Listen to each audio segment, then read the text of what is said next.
Assalamualaikum warahmatullahi wabarakatuh. Kembali lagi dengan Ibu dalam pelajaran biologi. Nah, pada hari ini semoga anak-anak Ibu tetap semangat karena pada minggu lalu kalian sudah baru saja melaksanakan ulangan harian yang kedua. Nah, pada hari ini kita akan membahas tentang pembahasan soal ulangan harian yang kedua. Pada materi Ibu, yaitu sistem gerak pada manusia itu terdapat 5 soal pilihan ganda dan 2 soal esai. Nah, untuk lebih lanjut, silahkan disimak dan diperhatikan dan disiapkan alat tulisnya untuk mencatat pembahasan soal ulangan harian yang kedua. Langsung saja.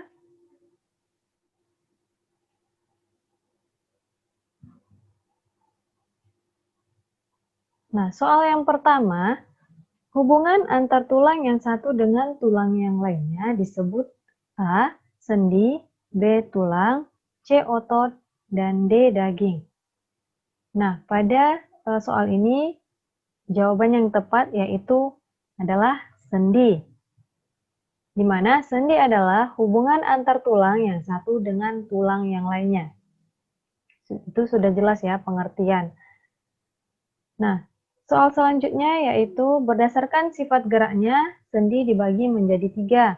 A. Sendi mati atau sinartrosis, B. Sendi kaku atau amfiartrosis, C. Sendi gerak atau diartrosis, dan D. Sendi engsel.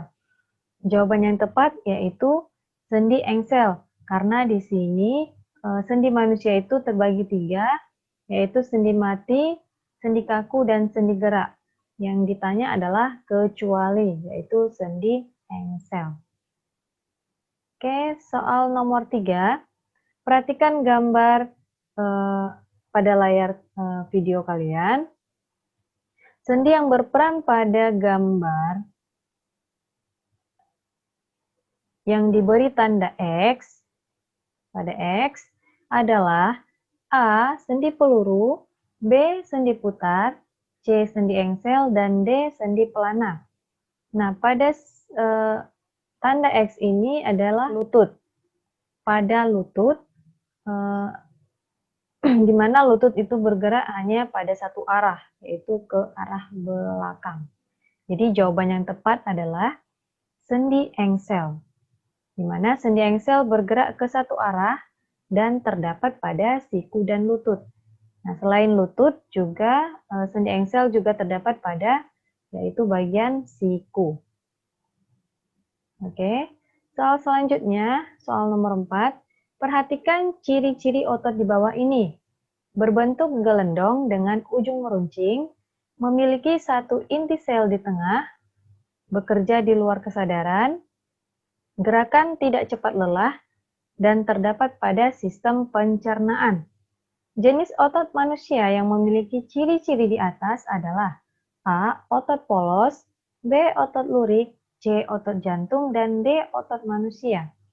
Nah, berdasarkan ciri-ciri yang terdapat pada soal tersebut, yang paling tepat adalah ciri otot polos. Itu sudah sangat jelas ya dari ciri-cirinya. Coba kalian lihat catatan sebelumnya pada catatan otot atau pembagian otot pada manusia. Silakan dilihat ciri-cirinya.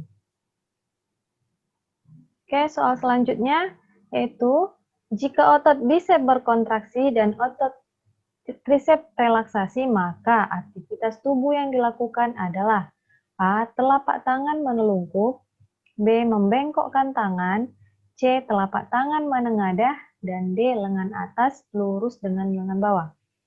Nah, jawaban yang paling tepat adalah B. Membengkokkan tangan, di mana otot bisep dan trisep itu terdapat pada bagian lengan. Bagian lengan itu adalah bagian lengan atas ya, bagian lengan atas, di mana otot bisep terdapat di bagian atas dan trisep terdapat di bagian bawah. Nah, ketika kalian membengkokkan tangan seperti ini, maka otot yang paling atas atau otot bisep itu berkontraksi, maka otot-ototnya memendek. Sedangkan ketika berelaksasi, kebalikannya, otot bisep memanjang dan otot trisepsnya berkontraksi. Maka aktivitas yang dilakukan pada otot bisep berkontraksi dan otot trisep berelaksasi adalah membengkokkan tangan. Oke. Nah, untuk soal esai nomor 1, perhatikan gambar A dan B, yaitu menengadahkan tangan dan menelungkupkan tangan. Nah, pada saat kamu menengadahkan telapak tangan dan menelungkupkan telapak tangan, seperti gambar A dan B, terdapat dua kerja otot yang berlawanan arah. Nah, disebut apakah cara kerja dua otot yang berlawanan arah? Ya, yaitu antagonis. Jadi cara kerja otot itu ada dua, yaitu sinergis dan antagonis. Kalau sinergis yaitu cara kerja otot yang arah, sedangkan antagonis yang berlawanan arah. Nah, yang B, tuliskan nama gerak antagonis menengadahkan telapak tangan dan menelungkupkan telapak tangan. Jadi ada beberapa macam gerak antagonis, salah satunya yaitu menengadahkan telapak tangan dan menelungkupkan telapak tangan. Nah, namanya ketika kita menengadahkan telapak tangan, maka namanya adalah supinasi atau supinator. Ibu ulangi, ketika kita menengadahkan telapak tangan, nama gerakannya adalah supinator atau supinasi. Nah, sedangkan ketika menelungkupkan telapak tangan, namanya pronator atau pronasi. Ya. Lanjut, nomor 2 esai. Nah, pada gambar otot, ini adalah gambar otot manusia, tapi belum diketahui ini ototnya apa. Nah, berdasarkan gambar ini, kalian identifikasi. Yang A, bagaimanakah bentuk sel pada otot tersebut? Dan B, terletak di manakah inti sel pada otot tersebut? Dan C, termasuk jenis otot apakah? Berdasarkan ciri-ciri pada gambar pada soal tersebut. Nah, kita lihat pembahasannya. Jadi, berdasarkan gambar pada soal, ini adalah gambar otot rangka atau otot lurik. Nah, di mana bentuk selnya ini adalah silindris atau bulat memanjang. Perhatikan pada gambarnya, ini adalah gambar atau bentuk selnya itu adalah bulat memanjang atau silinder. Oke, yang B, letak inti selnya. Jadi yang mana letak inti sel? Pada soal, Ibu sudah memberitahu bahwasanya yang sudah diberi petunjuk, yang ini adalah inti selnya, yang hitam. Yang hitam ini adalah inti selnya. Jadi di manakah letak inti selnya berdasarkan gambar? Nah, di tepi sel ya. Di tepi sel. Ada juga yang terletak di tengah, tapi itu bukan otot rangka. Kalau dia di tengah, jika di tengah itu maka letaknya di tengah sel ya.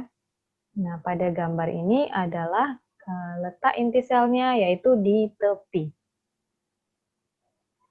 Oke, untuk C, nah soalnya yang ditanya adalah gambar apakah, gambar otot apakah pada gambar. Jadi gambar otot tersebut adalah otot lurik atau otot rangka. Nah, kalian juga bisa melihat video Ibu sebelumnya yaitu tentang pembagian atau macam-macam otot pada manusia. Kalian juga sudah mencatatnya. Oke. Nah, selesai pembahasan soal dari Ibu. Untuk selanjutnya, Ibu memberi 3 buah soal, yaitu soal remedial atau pengayaan. Nah, yang pertama, tuliskan ciri-ciri otot lurik. Yang kedua, di manakah terdapat otot lurik? Dan yang ketiga, pada gerak antagonis ada gerak mendekati badan dan menjauhi badan. Tuliskan nama gerak mendekati badan dan menjauhi badan. Nah, jika kalian lupa, kalian bisa melihat video-video Ibu sebelumnya tentang macam-macam otot dan juga cara kerja otot. Semoga kalian dapat memahami penjelasan Ibu tadi. Jika ada yang kurang paham, boleh ditanyakan langsung melalui chat pribadi, melalui WA. Demikian. Assalamualaikum warahmatullahi wabarakatuh.